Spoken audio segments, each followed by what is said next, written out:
Welcome to McPlum, simple solutions served daily. You start by confirming system readiness. CPU, GPU, and at least 8 GB of RAM. Once done, install the game and immediately update both the game and graphics drivers so performance is stable. Make your player profile and select difficulty, pick something challenging but not punishing. Next, bind input. Choose controller or mouse/keyboard, calibrate stick dead zones and sensitivity. Finally, enter the hangar or tutorial mission, now so you begin active learning rather than reading menus.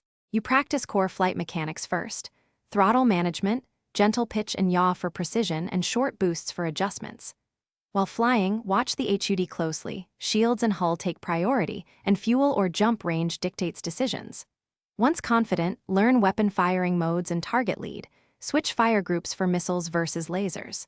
Make power allocations on the fly, shifting between engines, shields, and weapons depending on threat. As you progress, fit modules that improve range or survivability, and always check mass versus. You now take missions that match your ship and skill. Commerce for traders, bounties for combat pilots, and courier runs to learn navigation. When approaching a station, request docking permission, align with the glide path, then throttle down to the landing speed limit. Deploy landing gear when prompted. After mission completion, rebuy or upgrade equipment as needed. If you encounter crashes, desync, or control failures, pause, check bindings and drivers. And if necessary, reload last safe save. That single troubleshooting tip will save time.